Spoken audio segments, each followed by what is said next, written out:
Hello team, in this video we're going to talk about virtual private networks. So we've seen that end-to-end encryption and identity management help us keep our services secure. But what if we have applications that lack security? For example, what if we have FTP, which doesn't support encryption by default?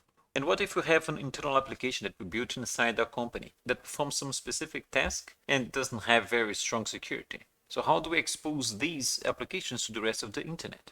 What we could do if we had our own local infrastructure is run these unsecured applications inside our private network within the militarized zone. So these applications would not be accessible externally, but they would be accessible by the workstations within our network. So this is what we call a private network. And the solution to hosting these unsecured applications on the cloud is to have a virtual private network. So here we have a user and we have the VPN gateway. So the VPN is for virtual private network. We have the gateway, and all communications will happen between the user's machine and the virtual private gateway. And then, of course, we have some unsecured applications within our network here. And the VPN gateway and the unsecured applications are on the same network. So this is why they are on the left side of the slide. To let the user access these unsecured applications, the user will first establish a VPN tunnel. So this VPN tunnel will go over the internet. It will connect the client application of the VPN on the user's computer with the VPN gateway on the other side. And then the traffic will go over this VPN tunnel. Now, applications within the user's machine will be able to access the unsecured applications in the cloud because the VPN behaves like a local private network. When we have a terminal application that accesses an internal application, then it's like these applications are running on the same local network, private network. So how exactly does this unsecured traffic between the terminal application and the internal application go over the internet?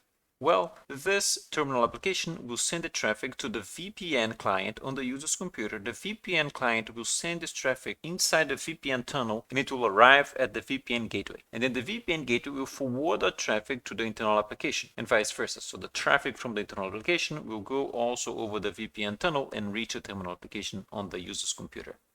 So sending the traffic inside the VPN tunnel requires encapsulating the traffic, and then removing it from the tunnel and sending it over to the internal application requires decapsulating the traffic. And the traffic is encapsulated and of course encrypted. So if a malicious actor tries to snoop on our traffic while it's going over the internet, he can't make sense of it. Again, because the traffic will look to him just as any random sequence of bytes because of the encryption. So we get security while our traffic is going over the internet, and the applications can still communicate as if they were in a local private network.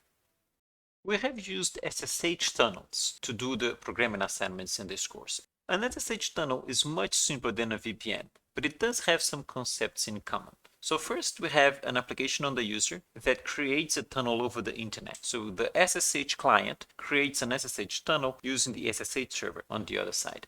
The limitation that SSH tunnels have is that they don't create a local private network. They just allow one application to communicate with another application. So what we did in our programming assignments was connect a browser through the SSH tunnel to our application running on the other side. So it could be our REST API running inside a Docker container or Argo CD, where we were checking the continuous delivery.